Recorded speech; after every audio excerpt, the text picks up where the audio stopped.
اعوذ باللہ من الشیطان الرجیم بسم اللہ الرحمن الرحیم الحمدللہ بفضلہ تعالی۔ ہم نے پہلا پارا اس کا ترجمہ، اس کو الحمدللہ اللہ نے ہمیں پڑھنے پڑھانے سمجھنے سمجھانے کی سعادت نصیب فرمائی۔ آج ہم اس لیکچر سے سورۃ بقرہ، اس کی تفسیر اور مختصر سی تشریح جو کہ ہمارے کورس میں دیے گئی تفسیر خزائن العرفان سید محمد نعیم الدین مراد آبادی رحمۃ اللہ علیہ ان کی طرف سے ہے، جو کہ کنز الایمان ترجمہ مولانا احمد رضا خان قادری بریلوی رحمۃ اللہ علیہ ان کے ترجمے کے ساتھ یہ تفسیر جو ہے وہ موجود ہے، مل سکتی ہے مارکیٹ سے۔ تو ابتدا میں ہم یہاں سے آغاز کرتے ہیں کہ سورہ بقرہ، اس کے بارے میں تھوڑی سی تفصیل کہ یہ کون سی صورت ہے، یعنی مدنی ہے یا مکی۔ تو عرض کر دیتا ہوں کہ یہ سورۃ البقرہ جو ہے یہ مدنی صورت ہے، اور اس میں 286 آیات ہیں اور 40 رکوع ہیں۔ اس صورت کے بارے میں حضرت ابن عباس رضی اللہ عنہما نے فرمایا، مدینہ طیبہ میں سب سے پہلے یہی صورت نازل ہوئی، سوائے آیت واتقوا یوما ترجعون کہ یہ آیت حج وداع میں بمقام مکہ مکرمہ نازل ہوئی۔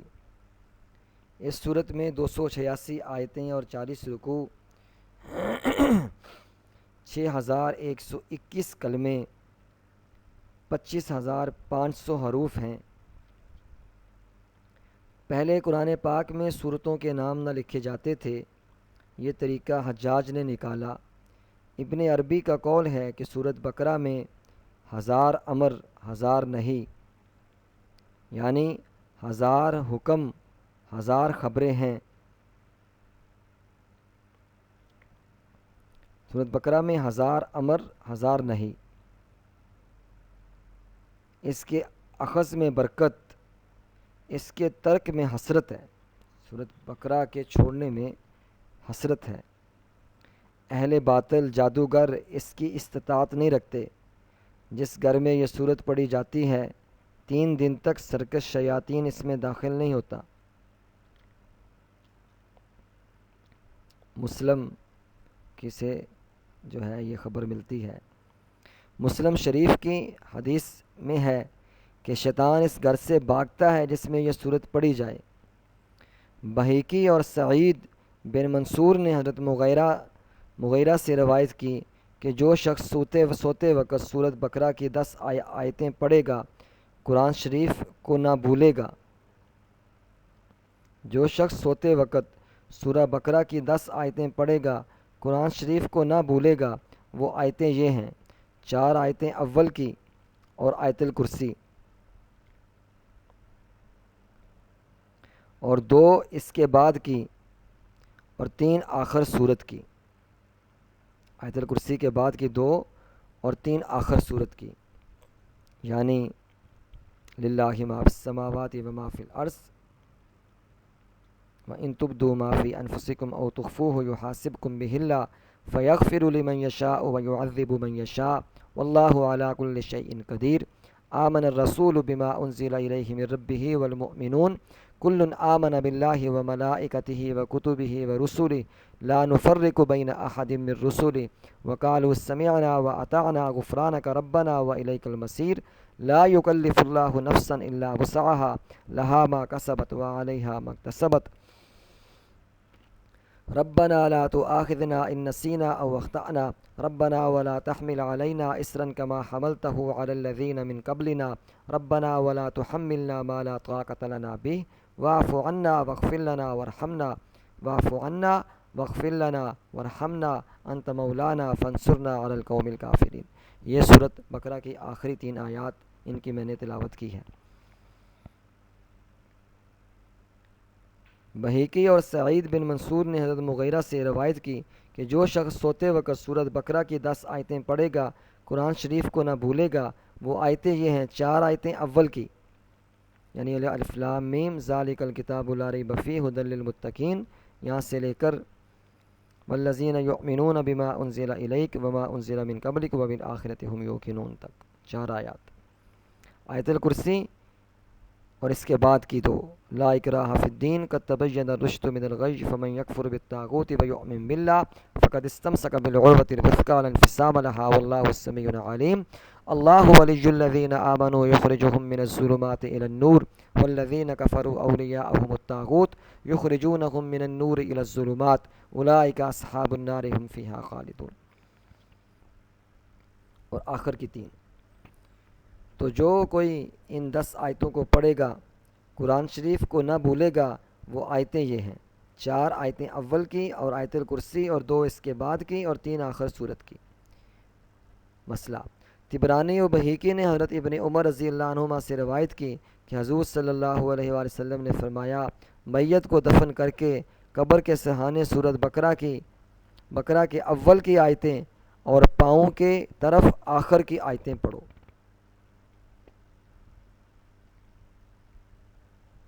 طبرانی و بحیقی نے حضرت ابن عمر رضی اللہ عنہما سے روایت کی کہ حضور صلی اللہ علیہ وسلم نے فرمایا، میت کو دفن کر کے قبر کے سرحانے سورۃ بقرہ کے اول کی آیتیں اور پاؤں کی طرف آخر کی آیتیں پڑھو۔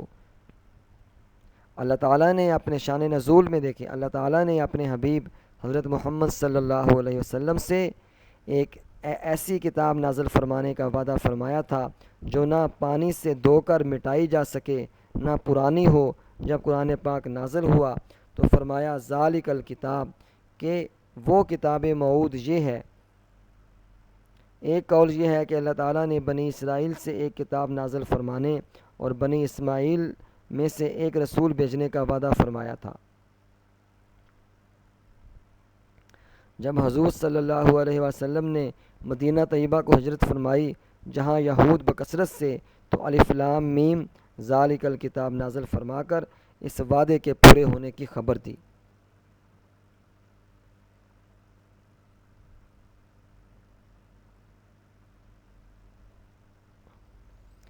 الف لام میم صورتوں کے اول جو حروف مقطعہ آتے ہیں، ان کی نسبت قول راجح یہی ہے کہ وہ اسرار الہی اور متشابہات سے ہیں۔ ان کی مراد اللہ اور رسول جانے، ہم اس کے حق ہونے پر ایمان لاتے ہیں، اس لیے کہ شک اس میں ہوتا ہے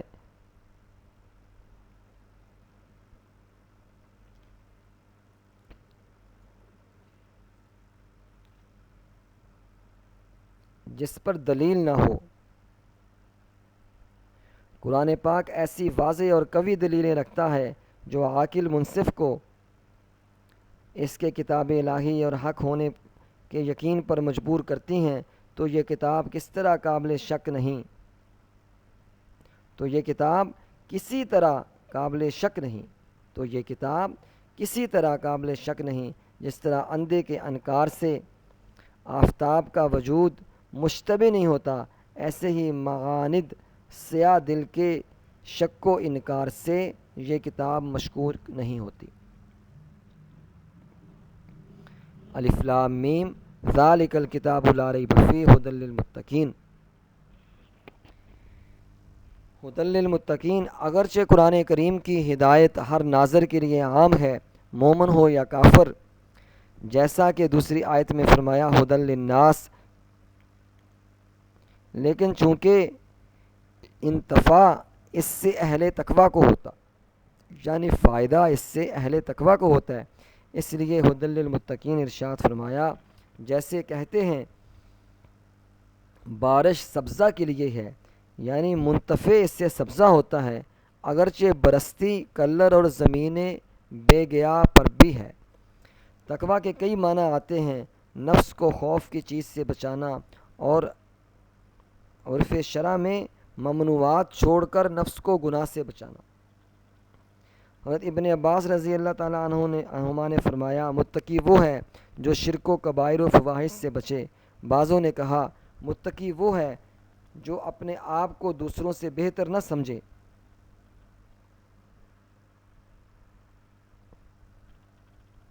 بعض کا قول ہے تقوی حرام چیز کا ترک اور فرائض کا ادا کرنا ہے، بعض کے نزدیک معصیت پر اصرار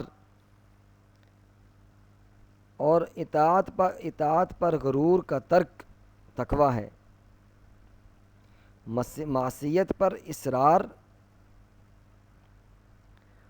اور طاعت پر غرور، یعنی معصیت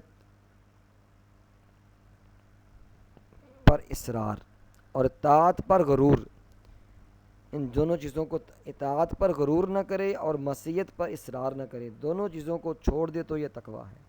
بعض نے کہا ہے تقوی یہ ہے کہ تیرا مولا تجھے وہاں نہ پائے جہاں اس نے منع فرمایا۔ ایک قول یہ ہے کہ تقوی حضور صلی اللہ علیہ وآلہ وسلم اور صحابہ اکرام رضوان اللہ علیہ مجمعین کی پیروی کا نام ہے۔ یہ تمام معانی باہم مناسبت رکھتے ہیں اور معال کے اعتبار سے ان میں کچھ مخالفت نہیں۔ تقوی کے مراتب بہت ہیں۔ عوام کا تقوی ایمان لا کر کفر سے بچنا، متوسطین کا اوامر و نواہی کی اطاعت اور خواص کا ہر ایسی چیز کو چھوڑنا جو اللہ تعالیٰ سے غافل کرے۔ حضرت مترجم قدس سرہ نے فرمایا تقوی 7 قسم کا ہے۔ کفر سے بچنا، یہ بفضل ہی تعالی ہر مسلمان کو حاصل ہے۔ بد مذہبی سے بچنا، یہ ہر سنی کو نصیب ہے۔ ہر کبیرہ گناہ سے بچنا، صغائر سے بھی بچنا، شبہات سے احتراز، شہوات سے بچنا، غیر کی طرف التفات سے بچنا، یہ اخذ خواص کا منصب ہے اور قرآن عظیم 7 مرتبوں کا ہادی ہے۔ الذین یؤمنون بالغیب، یہاں سے مفلحون تک آیتیں مومنین با اخلاص کے حق میں ہیں جو ظاہر و باطناً ایماندار ہیں۔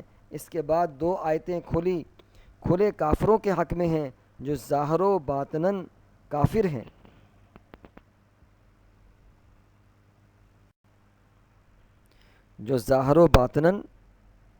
ہیں۔ اس کے بعد وَمِنَ النَّاسِ سے 13 آیتیں منافقین کے حق میں ہیں جو باطن میں کافر ہیں اور اپنے آپ کو مسلمان ظاہر کرتے ہیں۔ غیب مصدر یا اسم فاعل کے معنی میں ہے۔ اس تقدیر پر غیب وہ ہے جو حواس و عقل سے بدیہی طور پر معلوم نہ ہو سکے۔ اس کی 2 قسمیں ہیں، ایک وہ جس پر کوئی دلیل نہ ہو، یہ علم غیب ذاتی ہے اور یہی مراد ہے آیت وَعِندَهُ مَفَاتِحُ الْغَیْبِ لَا يَعْلَمُهَا إِلَّا هُوَ، اور ان تمام آیات میں جن میں علم غیب کی غیر اللہ سے نفی کی گئی ہے۔ اس قسم کا علم غیب یعنی ذاتی جس پر کوئی دلیل نہ ہو اللہ تعالیٰ کے ساتھ خاص ہے۔ غیب کی دوسری قسم وہ ہے جس پر دلیل ہو، جیسے شان عالم اور اس کے صفات اور نبوات اور ان کے متعلقات احکام و شرائع اور روز آخر اور اس کے حوال و بعث، نشر و حساب، جزا وغیرہ کا علم جس پر دلیلیں قائم ہیں جو تعلیم الہی سے حاصل ہوتا ہے، یہاں یہی مراد ہے۔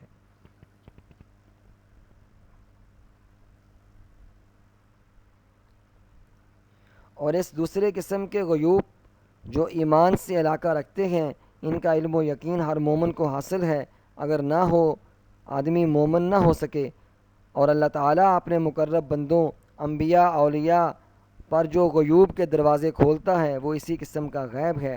یا غیب معنی مصدری میں رکھا جائے اور غیب کا صلہ مومن یہ قرار دیا جائے۔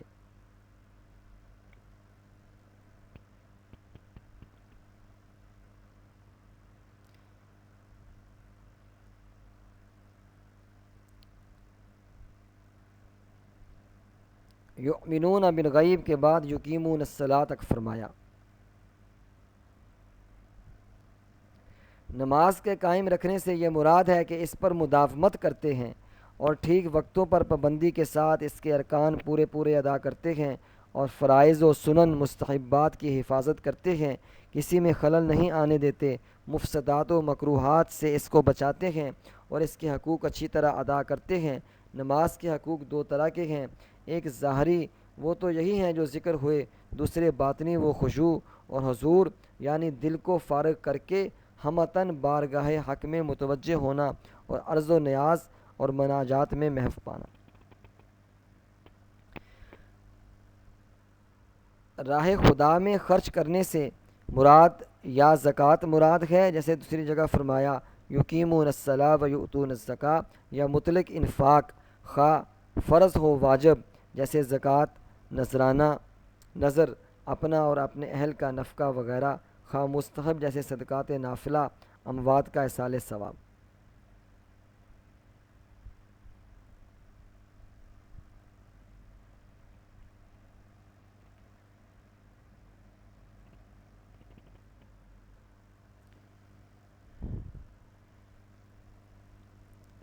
اگر ہم اس اعتبار سے دیکھیں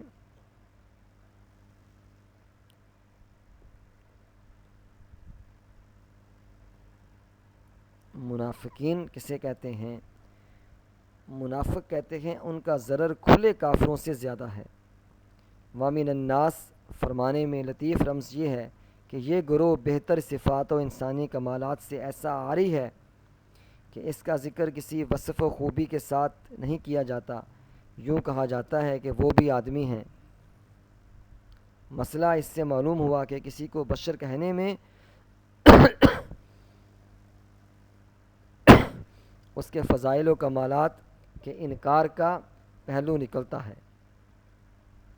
اس لیے قرآن پاک میں جا بجا انبیاء اکرام علیہم السلام کے بشر کہنے والوں کو کافر فرمایا گیا، اور در حقیقت انبیاء کی شان میں ایسا لفظ ادب سے دور اور کفار کا دستور ہے۔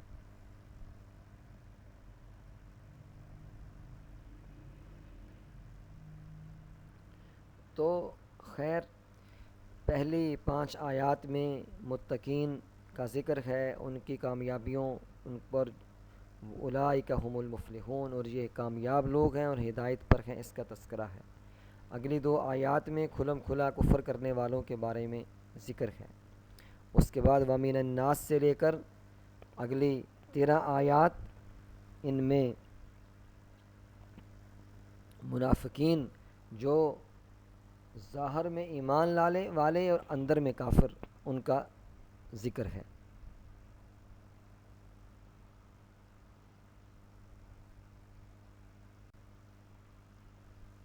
اس کے بعد آگے جو ہے وہ اللہ رب العزت نے یہ بات جو ہے وہ ارشاد فرمائی ہے،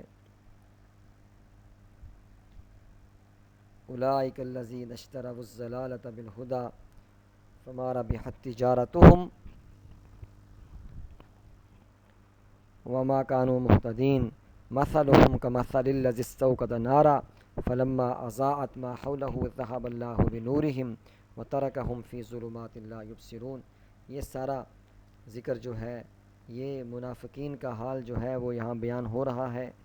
مثلهم كمثل الذی استوقد نارا فلما اضاءت ما حوله ذهب الله بنورهم وتركهم في ظلمات لا يبصرون، یہاں سے لے کر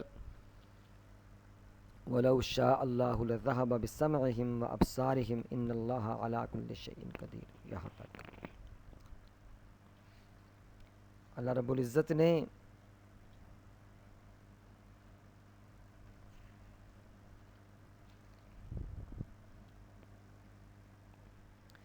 یہ بات جو ہے 13 آیتیں منافقین کی شان میں نازل ہوئیں، ان کے بارے میں جو باطن میں کافر تھے اور اپنے آپ کو مسلمان ظاہر کرتے تھے۔ اللہ تعالیٰ نے فرمایا کہ وہ ایمان والے نہیں، یعنی کلمہ پڑھنا، اسلام کا مدعی ہونا، نماز روزہ ادا کرنا مومن ہونے کے لیے کافی نہیں، یعنی کلمہ پڑھنا، اسلام کا دعویٰ کرنا، نماز روزہ ادا کرنا مومن ہونے کے لیے کافی نہیں جب تک دل میں تصدیق نہ ہو۔ اس لیے اس سے معلوم ہوا کہ جتنے فرقے ایمان کا دعویٰ کرتے ہیں اور کفر کا اعتقاد رکھتے ہیں، سب کا یہی حکم ہے کہ کافر خارج از اسلام ہے۔ شرع میں ایسوں کو جو ہے وہ شرع میں ایسوں کو منافق کہتے ہیں۔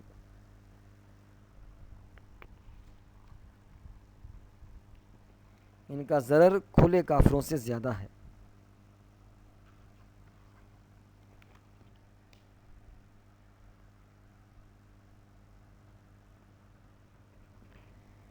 تو یہ 13 آیات میں ان کے بارے میں جو ہے وہ ذکر کیا گیا۔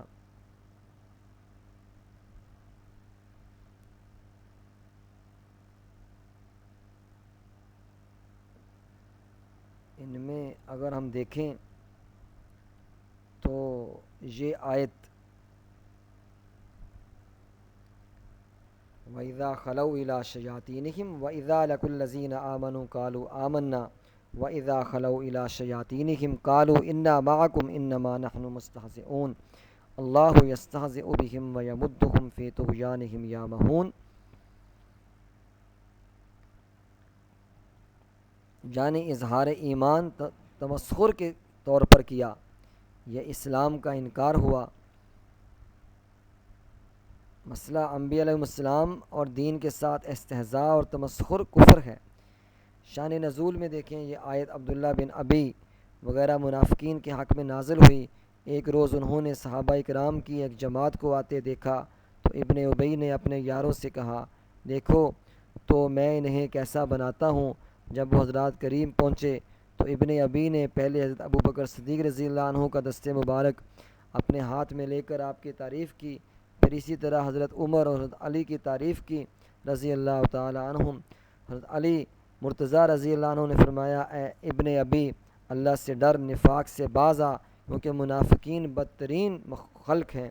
اس پر وہ کہنے لگا کہ یہ باتیں نفاق سے نہیں کی گئیں، بخدا ہم آپ کی طرح مومن صادق ہیں۔ جب یہ حضرات تشریف لے گئے تو آپ اپنے یاروں میں اپنی چال بازی پر فخر کرنے لگا۔ اس پر یہ آیت نازل ہوئی کہ منافقین مومنوں سے ملتے وقت اظہار ایمان اور اخلاص کرتے ہیں اور ان سے علیحدہ ہو کر اپنی خاص مجلسوں میں ان کی ہنسی اڑاتے اور استہزاء کرتے ہیں۔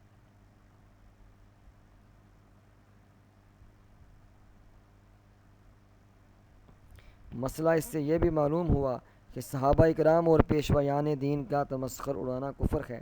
اللہ تعالیٰ استہزاء اور تمام نقائص اور عیوب سے منزہ و پاک ہے۔ اولئک الذین اشتروا الضلالۃ بالہدی، یہاں اس سے یہ پتہ چلا کہ انہوں نے ہدایت کے بدلے گمراہی خریدنا، یعنی بجائے ایمان کے کفر و اختیار کرنا نہایت خسارہ اور ٹوٹے کی بات ہے۔ یہ آیت ان لوگوں کے راہ میں حق میں نازل ہوئی جو ایمان لانے کے بعد کافر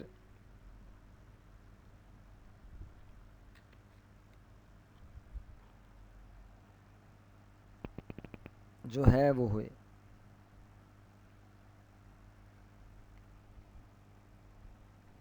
کافر ہو گئے، یا یہود کے حق میں جو پہلے سے تو حضور صلی اللہ علیہ وسلم پر ایمان رکھتے تھے مگر جب آپ صلی اللہ علیہ وسلم کی تشریف آوری ہوئی تو منکر ہو گئے، یا تمام کفار کے حق میں کہ اللہ تعالیٰ نے انہیں فطرت سلیمہ عطا فرمائی، حق کے دلائل وضع کیے، ہدایت کی راہیں کھولیں، لیکن انہوں نے عقل و انصاف سے کام نہ لیا اور گمراہی اختیار کی۔ تو ان کے بارے میں جو ہے یہ بات ارشاد فرمائی گئی، بہرے ہیں، گونگے ہیں، اندھے ہیں تو وہ پھر آنے والے نہیں۔ آگے مثال دے کر بتایا، او کصیب من السماء، یا جیسے آسمان سے اترتا پانی کہ اس میں اندھیریاں ہیں اور گرج اور چمک اپنے کانوں میں انگلیاں ٹھوس رہے ہیں کڑک کے سبب موت کے ڈر سے، اور اللہ کافروں کو گھیرے ہوئے ہے۔ بجلی یوں معلوم ہوتی ہے کہ ان کی نگاہیں اچک لے گی، جب کچھ چمک ہوئی اور اس میں چلنے لگی، اور جب اندھیرا ہوا کھڑے رہ گئے، اور اللہ چاہتا تو ان کے کان اور آنکھیں لے جاتا، بے شک اللہ ہر چیز پر قادر ہے۔ اگلے رکوع میں اللہ رب العزت نے یا ایھا الناس اعبدوا ربکم الذی خلقکم والذین من قبلکم لعلکم تتقون، اول صورت میں کچھ بتایا گیا کہ یہ کتاب متقین کی ہدایت کے لیے نازل ہوئی، پھر متقین کے اوصاف کا ذکر فرمایا، اس کے بعد اس سے منحرف ہونے والے فرقوں کا اور ان کے حوال کا ذکر فرمایا کہ سعادت مند انسان ہدایت اور تقوی کی طرف راغب ہو اور نافرمانی اور بغاوت سے بچے۔ اب طریقے تحصیل تقوی تعلیم فرمایا۔ یا ایھا الناس کا خطاب اکثر اہل مکہ کو اور یا ایھا الذین آمنوا کا اہل مدینہ کو ہوتا ہے، مگر یہاں یہ خطاب مومن کافر سب کو عام ہے۔ اس میں اشارہ ہے کہ انسانی شرافت اسی میں ہے کہ آدمی تقوی حاصل کرے اور مصروف عبادت رہے۔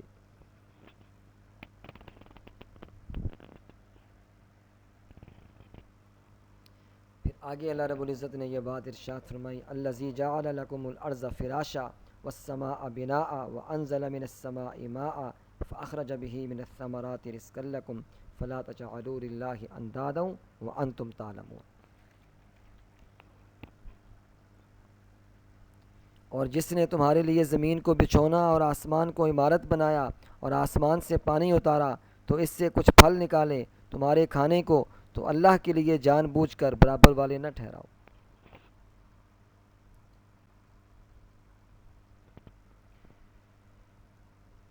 کہ سورہ بقرہ، اس کے بارے میں تھوڑی سی تفصیل کہ یہ کون سی صورت ہے، یعنی مدنی ہے یا مکی، تو عرض کر دیتا ہوں کہ یہ سورۃ البقرہ جو ہے یہ مدنی صورت ہے اور اس میں 286 آیات ہیں اور 40 رکوع ہیں۔ اس صورت کے بارے میں حضرت ابن عباس رضی اللہ عنہما نے فرمایا مدینہ طیبہ میں سب سے پہلے یہی صورت نازل ہوئی سوائے آیت واتقوا یوما ترجعون کہ یہ آیت حج وداع میں بمقام مکہ مکرمہ نازل ہوئی۔ اس صورت میں 286 آیتیں۔ آگے اللہ رب العزت نے یہ بات ارشاد فرمائی وبشر الذین آمنوا وعملوا الصالحات کہ جو ایمان والے ہیں ان کو بشارت دی، جو ایمان لائیں اور نیک عمل کریں۔ اللہ رب العزت نے ان کے لیے باغ ہیں جن کے نیچے نہریں رواں، جب انہیں ان باغوں میں سے کوئی پھل کھانے کو دیا جائے گا صورت دیکھ کر کہیں گے یہ تو وہی رزق ہے جو ہمیں پہلے ملا تھا، اور وہ صورت میں ملتا جلتا انہیں دیا گیا، اور ان کے لیے ان باغوں میں ستھری بیبیاں ہیں اور وہ ان میں ہمیشہ رہیں گے۔